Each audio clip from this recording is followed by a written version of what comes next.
night owls and lovers of the macabre. It's your delightfully devious host, Ludwig, here to guide you through another spine-chilling tale on Toxic TV. Tonight, we delve into the eerie depths of Blackwood Manor, where a sinister demon named Azruel has set its sights on an innocent young woman named Laura. Will she escape its grasp, or will darkness claim another soul? Grab your blankets and keep the lights low. This one's bound to haunt your dreams. Welcome to Toxic TV, where nightmares come to life.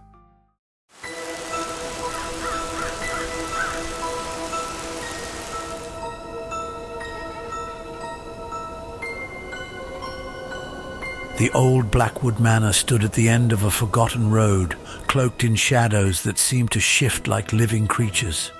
Its rotting wood groaned as though the house itself was breathing, exhaling ancient, sinister secrets.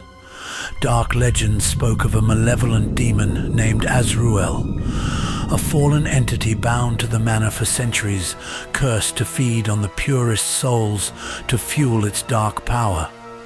It was said that Azrael's can take many forms, and his rage would only be quenched when it possessed the soul of an innocent. When the Anderson family moved into Blackwood Manor, they were blissfully unaware of the horror that awaited them. Laura, their 16-year-old daughter, felt an instant pull toward the house, her bright eyes often staring into the dim corners, as if seeing things her parents couldn't. The nightmare began. Laura woke in the middle of the night to the creak of her closet door slowly swinging open. In the suffocating darkness, she could barely make out the figure standing inside, a gaunt, shadowy silhouette with hollow eyes that glowed like burning coals. It whispered her name, the sound of its voice like nails dragging across her soul.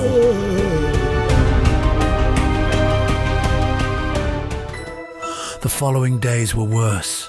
She awoke in the morning to find scary handprints pressed against her window from the inside.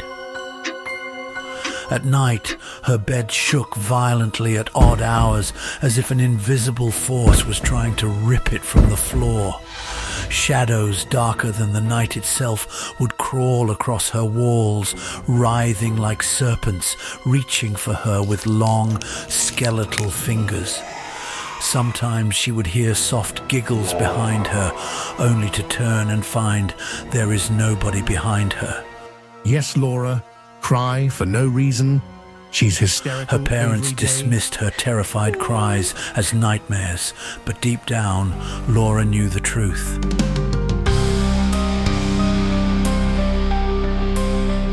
Hiding in the attic, Azruel had begun its hunt. Soon, Laura's behavior changed. Her once innocent laughter became hollow and unnatural, echoing through the hallways in the dead of night. She was often found speaking to herself in guttural tones that did not belong to a young woman. Scratch marks appeared on her arms.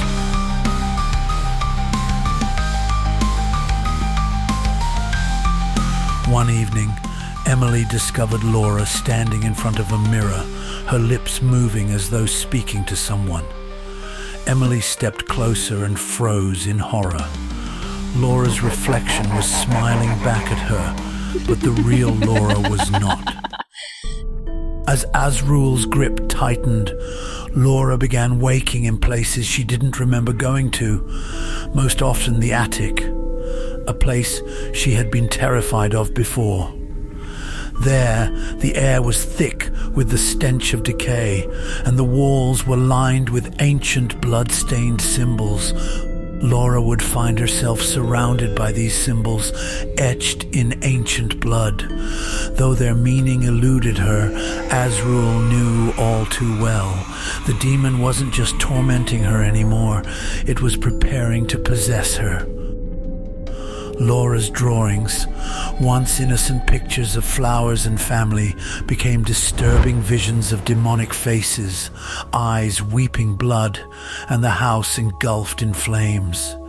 Each picture seemed to pulse with a dark energy, a glimpse into the nightmare that was consuming her mind. In one of her darkest moments, Laura awoke to whispers, Azruel's voice promising her eternal power if she would surrender. The walls began to bleed, thick red streaks running down to the floor, while the temperature in the room dropped to freezing, her breath fogging the air. A pair of long, clawed hands wrapped around her feet, yanking her under the bed. She screamed and kicked, only to find herself face to face with Azruel, its rotting face split by a wicked grin, its blackened teeth sharp as razors. Desperate for answers, Laura's mother, Emily, uncovered the house's history in an old book in the attic.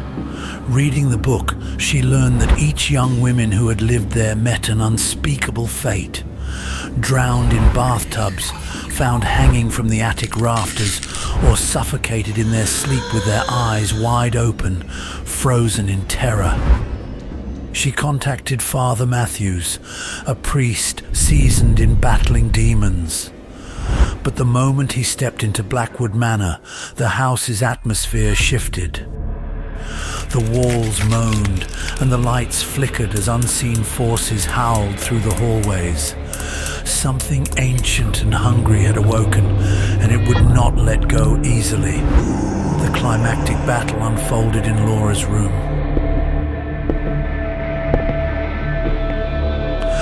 As Father Matthews began to pray, the room exploded into chaos. The walls cracked, oozing a thick black tar that reeked of sulfur. The temperature plunged further until Laura's breath crystallized in the air. Azruel appeared, a towering figure of pure darkness, its face an ever-shifting mask of horror, its voice a chorus of damned souls screaming in unison. Laura stood at the room's center, levitating above her bed. Her eyes glowed with the same fiery light as Azruel's, her lips curled into a smile that wasn't hers. She laughed, a deep, monstrous laugh that echoed with madness. The demon was inside her now, tearing her apart from the inside. The walls began to close in, the air thickening with the stench of burning flesh as the room burst into flames. Laura's body convulsed violently, her bones cracking, skin stretching unnaturally. Azruel's monstrous form grew larger, its claws extending as it tried to claim Laura's soul. With desperate fury, Father Matthews hurled holy water at the demon. The room shook as Azruel screamed, a sound so piercing that it rattled the bones of anyone who heard it. The demon lunged at the priest, but he stood firm, plunging the crucifix into the heart of the darkness. Azruel's form exploded in a shower of shadow and flame, its dying scream echoing through the house as the flames were sucked back into the void. Laura collapsed, her eyes returning to normal, but her face twisted with pain and exhaustion. Though the demon was banished, its parting words whispered through her lips in a voice not her own. I will never truly live. The Andersons fled Blackwood Manor the next day, but Laura would never be the same. At night, as she lay in bed, she could still hear the faint whisper of Azruel's voice in the darkness, calling her name, promising that one day it would return.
well, dear viewers.